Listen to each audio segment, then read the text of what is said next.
Darwin টেস্টে পরাজয়ের পরে, ডারউইন টেস্টে জয়ের পরে অস্ট্রেলিয়া এবং বাংলাদেশ দুই দলে অদ্ভুত ধরনের পরিবর্তন অপেক্ষায়, সময়ের দাবি।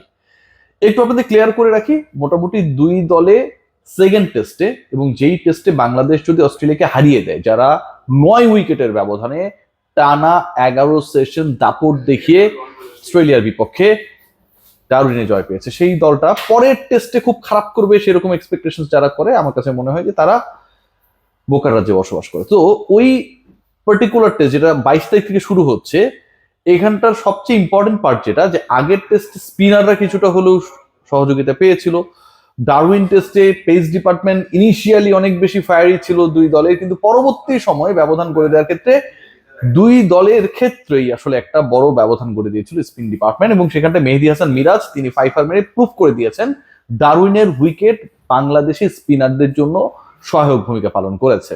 But what about the second test, great barrier reef অ্যারেনায়, যেই ম্যাচে মুখোমুখি হবে 22 থেকে 26 তারিখ পর্যন্ত বাংলাদেশ এবং অস্ট্রেলিয়া, সেখানকার কিউরেটর যিনি হচ্ছে ব্রিসবেনের বিখ্যাত গ্যাব্বা, GABBA গ্যাবা স্টেডিয়ামের কিউরেটরের কাজ তো হচ্ছে কিউরেট করা, মানে ওই উইকেট তৈরির সাথে প্রসেসের সাথে তার একটা বড় রোল থাকে। এখন যেহেতু কুইন্সল্যান্ডের মধ্যেই এই দুইটা গ্রাউন্ড পড়েছে, একটা হচ্ছে গ্যাবা ব্রিসবেনে, এবং ব্রিসবেন থেকে যদি আপনি ফ্লাইটে যান 1 ঘন্টা 40 মিনিট, সেটা হচ্ছে গ্রেট ব্যারিয়ার রিফ অ্যারেনা ম্যাকায়েতে। এই দুই মাঠেরই কিউরেটর, উইকেট যিনি ক্রিয়েট করেন, তৈরি করেন, পরিচর্যা করেন, সেই ব্যক্তি একই। বলা হচ্ছে যে গ্যাবার উইকেটের ক্যারেক্টারের সাথে নেক্সট ম্যাচের যে উইকেট, বাংলাদেশ যেখানে সেকেন্ড টেস্টটা খেলবে অস্ট্রেলিয়ার বিপক্ষে, উইকেটের একটা বিশাল মিল থাকবে। এবং সেই কথাটা নর্মাল কেউ বলছেন না, সেই কথা বলছেন ওয়ার্ল্ডের বেস্ট কিউরেটরদের যদি আপনি একটা র্যাঙ্কিং করেন, তিনি 2 নম্বরেও থাকবেন না, 1 নম্বরে থাকবেন, টনি হেমিং। বাংলাদেশের সাম্প্রতিক সময়ের সাফল্য, বাউন্সি উইকেটে ক্রিকেটারদের মেলে ধরার ক্যাপাবিলিটি, এবং একই সাথে ওই যে বস্তা পচা মান্দাত্তার আমলের উইকেটের ক্যারেক্টার বদলের ক্ষেত্রে যেই ব্যক্তি সবচেয়ে বড় ভূমিকা পালন করেছেন, টনি হ্যামিং বলছেন যে গ্যাবার উইকেটের একটা ফটোকপি আমরা দেখতে পাবো কোথায়, ম্যাকায়ে গ্রেট ব্যারিয়ার রিফ অ্যারেনাতে। তাহলে গ্যাবার উইকেটের ক্যারেক্টার যদি আপনি বিবেচনা করেন, পেস, বাউন্স এবং একই সাথে বলের যেই গতি, বলের যে মুভমেন্ট, সবকিছুই আসলে ব্যাটারদের একটা বড় পরীক্ষা নেবেন, পেসাররা সেখানটায় বড় রোল প্লে করবে। বাংলাদেশের পরিবর্তনের জায়গাটা সেখানটা, সেই আলোচনা আমি আসছি। তার আগে অস্ট্রেলিয়া দলে অ্যাটলিস্ট এখন পর্যন্ত ফক্স অ্যান্ড ইয়াহু জানাচ্ছে যে 3টা চেঞ্জ আসবে। এই যে 3টা চেঞ্জ, ইন্টারেস্টিংলি সেই 3টা চেঞ্জ তাদের বোলিং ডিপার্টমেন্টে না, পেস ডিপার্টমেন্টে যেই 3জন বোলার আলটিমেটলি বড় রোল প্লে করেছিল, বা তাদের প্রতি সেই বড় রোল প্লে করার প্রত্যাশা ছিল, সেই তাদের মধ্যে কোনো পরিবর্তন আসছে না। প্যাট কামিন্স থাকছেন, স্ট্রাক থাকছেন, হ্যাজেলউড, তারা ঠিকই থাকছেন, বাট তার টপ থেকে মিডল অর্ডার ব্যাটিং ডিপার্টমেন্ট একটা বড় পরিবর্তন আনতে যাচ্ছে। এবং সেখানে সবচেয়ে বড় নাম যেটা ডিসকাশনে রয়েছে, ওপেনিং এ তো ওয়েদারওয়ার্ল্ডের নাম রয়েছে, ল্যাবুশনের কথাও বলা হচ্ছে যে তাকেও ড্রপ করা হতে পারে, তারা আউট অফ ফর্ম, এবং যতটুকু চান্সেস দেওয়া হয়েছে সেটা more than enough according to those 2 important portal আমি যেটা মেনশন করলাম, ফক্স এন্ড ইয়াহু।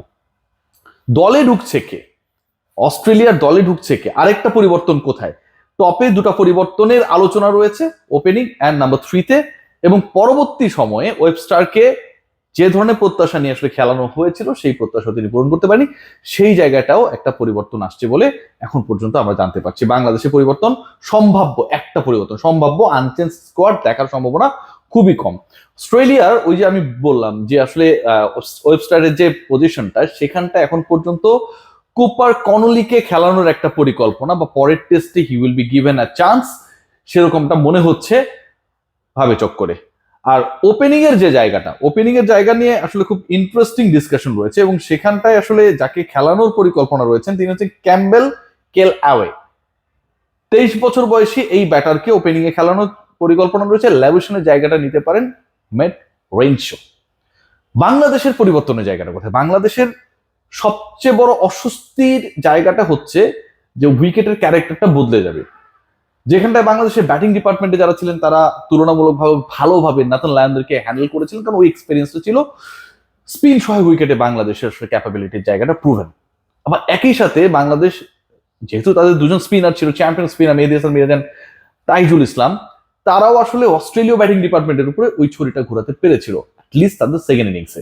এখন বাংলাদেশের সমস্যার জায়গা সেটা হচ্ছে যে তারা 3 পেসার 2 স্পিনারের ফর্মুলা থেকে তাদেরকে সরে আসতে হবে। ব্যাটিং ডিপার্টমেন্টে পরিবর্তনের খুব একটা সম্ভাবনা নেই, যারা ছিলেন টপ 6-এ তারাই থাকছেন। বাট বোলিং ডিপার্টমেন্টে আপনি একজন এক্সট্রা পেসার, মানে আগে ছিল 3 জন, তাদের সাথে তাসকিন, ইবাদত and definitely Hasan Mahmud champion bowling করেছেন।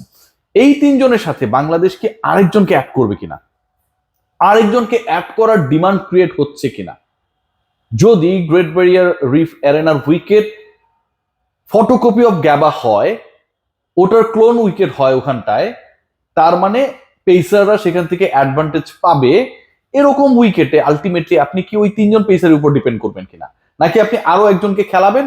শরীফুল ইসলাম ফিট রয়েছেন, খালেদ দলে রয়েছেন, বাংলাদেশ টিম ম্যানেজমেন্ট 4 জন পেসার নিয়ে নামবে কি নামবে না? কারণ বাংলাদেশের পেসাররাও তো আসলে ভালো করেছে। হাসান মাহমুদ তাস কিন্তু প্রথম ইনিংসে দারুণ বল করেছে।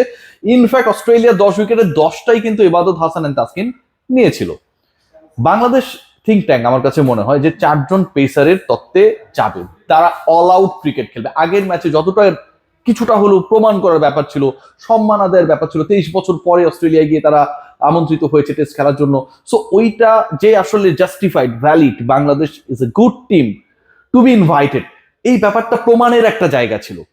এন্ড ইভেন্চুয়ালি বাংলাদেশ দল হিসেবে যে দলটা ম্যান অফ দ্য ম্যাচ, সেই দল প্রুভ করেছে যে আমরা শুধু বেটার ক্রিকেট খেলতে আসিনি, আমরা জয় চিনিয়ে নিতে পারি।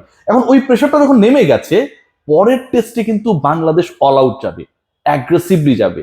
প্রতিপক্ষের সবচেয়ে বড় পরীক্ষা, মানে যতই বলা হোক যে অস্ট্রেলিয়া কামব্যাক করবে, এটা করবে, ওটা করবে, they are under pressure, no doubt about that. বাংলাদেশের বিপক্ষে আপনি 9 উইকেটে আসছেন ঘরের মাঠে, অস্ট্রেলীয় ব্রিটিশ মিডিয়া আপনাদের ধুয়ে দিতেছে, বাংলাদেশ উল্টো প্রেশারে, এটা ভাবার কোনো কারণ নেই। আলটিমেট প্রেশারে অস্ট্রেলিয়া। সো ওই প্রেশারটাকে এক্সেলারেট করার জন্য বাংলাদেশ 4 জন পেসার নিয়ে খেলবে কিনা। আরেকটা পয়েন্ট রয়েছে, সেটা হচ্ছে দেখেন তাসকিনকে মনে হচ্ছিল একটু সেকেন্ড ইনিংসে যখন বল করছেন যে কিছুটা ক্লান্ত। ফিল্ডিং এর সময় আমরা দেখেছিলাম যে কিছু ইস্যুস ক্রিয়েট হয়েছিল যখন তিনি ফিল্ডিং করছিলেন, বলের দিকে যাচ্ছিলেন, কিছুটা সে কি অবস্থায় ছিলেন সেটা নিয়ে শান্ত কিছুটা রাগ করেছিলেন, এই টাইপের কিছু ঘটনাবলী ঘটেছিল।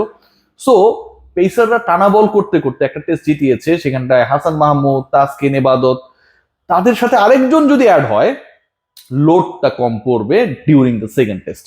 আমার কাছে মনে হয় শরীফুল ইসলামের একটা বড় চান্স রয়েছে to be included in the next test. And শরীফুলকে যদি পরের টেস্টে খেলানো হয়, বাংলাদেশের তাসকিন, ইবাদত, শরীফুল এবং হাসান মাহমুদ মিলে যে পেস অ্যাটাক হবে, এটা গ্যাবায় হোক কিংবা হচ্ছে ওয়াকায় হোক, ওয়াকা তো আসলে এখন ভাবে নেই, যেই উইকেটেই হোক না কেন, যত বাউন্সি উইকেটেই হোক না কেন, পেস সহায়ক উইকেটেই হোক না কেন, বাংলাদেশি বোলিং ডিপার্টমেন্ট কিন্তু প্যাট কামিন্সদের থেকে কোনো অংশে কম যাবে না। So let's see what happen. Bangladesh is all set to go, Bangladesh is all set to create more pressure than the last test. এবং সেটা যদি ঘটে, সেটা ঘটবে যদি, কিন্তু এখানে প্রশ্ন নেই, Bangladesh is going with 4 pacers, এবং সেই 4 জন পেসার নিয়ে বাংলাদেশ যদি যায়, অস্ট্রেলিয়ার ব্যাটিং ডিপার্টমেন্ট নতুন পরীক্ষায় পড়বে। কারণ as per the news we have got from Yahoo and other portal, তারা তাদের টপ অর্ডারে একটা পরিবর্তন আনার পরিকল্পনা করছে। সো লেবুশনকে যদি আপনি বসান অথবা ওয়াদারওয়েলকে আপনি বসান, আপনি যাকেই বসান না কেন, নতুন যেই 2 জন ইন করবে তাদের প্রতি এক্সপেকটেশন অনেক হাই হয়ে যাবে। নতুন যেই ক্রিকেটাররা খেলবে তারা একটু হলেও শেখই থাকবে, কারণ তাদের বড় ভাইরা একটু আগে পারে নাই, এক টেস্ট আগে পারে নাই। বাংলাদেশ ব্যাটিং ডিপার্টমেন্ট আমার কাছে মনে হয় আনচেঞ্জ, বোলিং ডিপার্টমেন্ট একটা পরিবর্তন সময়ের দাবি, কে বাদ পড়বে সেটা পরে আলোচনা। বাট 4 জন পেসার নিয়ে যাওয়াটা আমার কাছে মনে হয় উইথ বি ওয়াইস। সবাই ভালো থাকবেন, টেক গ্রেট কেয়ার।